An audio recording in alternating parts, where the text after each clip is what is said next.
Imphal Tamenglong IT lambida Rianglong Khul dagi Imphal tamna lakpa Liangmei Naga phurup ki meeoi ama KRA gi meeoi ni haiba amana phurakkhre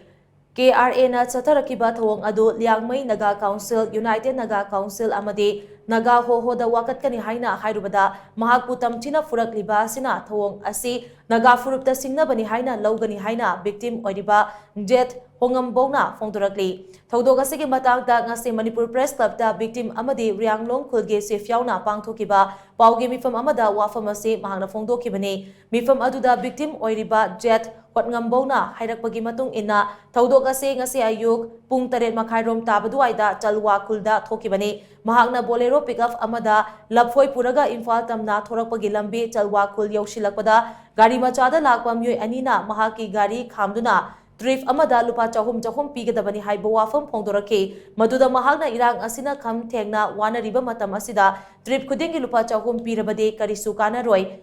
asumna lambi sathok sasinda ayatpa adum pirabade Liangmei Naga Council LNC Naga Council UNC amade Naga Hoho da wakatkani hairubane maduda meeoi amana ai KRA gi mini hairaga mahakpu phurakpani hairi thoudo thokraba matung mahakna kangpokpi yaurakpa matamdasu UKLF ki meeoi ni haiba singna lambida amuk thatuna lupa lising ahum piu hairaki maduda mahak sel yaudabadagi mahaki gari da tonglakpa passenger amadagi lauraga lupa lising ani piramlaga mahak Imphal yaurakhibani haina mahakna phongdoki Paugi mifam aduda mahakna makatana hai mahakna Liangmei Naga Council UNC amade Naga Hoho da wakatlagani hairubada mahakpu phurakhibanina thouong ase mahakpu singna tuna torokpa nate Nagagi lupsingbu singnabani haina lougani hiram asida Nagagi lupsing amade leingakna wayal tawbiyu amade IT rota lalon itik tawjariba meeoi singna thengnariba khudongchadaba sing ase kokhanbiu haina mahakna makataki Noon adam irang ako na adam so pa adam tawrede apan ba tawrede ako na hakaman na report daw niya mo na do amuka haire nang hakaman ko nara hai ay hakaman de LNC ne UNC ne Naga Hoho ne ay haiman AK KRA ne haire KRA haiba adu wa hek haiba loirga adum ay bani phamina bane ma engon na phuge habso ay khangde adum lar anon to asida phune uji sok pa yadre Aina atoko wada engon puri engon challenge to ni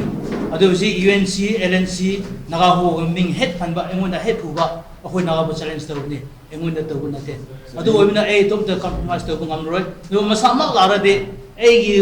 mamang da lara ma khum ra mak ni re de koi esu christian amani copy be ya wa tho to be ya hoi ingthap tatana lebu ei su pamne ba adu ma lak to bina pare tre na ei haram sakra Ze sakar pariba kambu daso ako atira line da kram momong da tawru de ako nungan da chapa ngambra ako bo sep to biro haina ako gi sari honorable sab biranching moye collection da e request taw hojik se asigumba matang se da mibu phuraga khun amabu lalon ba mi amabu business or mi amabu phuraga pesa ni ba tawri se irang niri bine haina edidi khale Habidi, ekoi su chatok chasin yam waraga leba matangne isa maksi egi adar anira amrak chai dogre ei chairman amawaina khundagi tamedagi atiro topda nangsi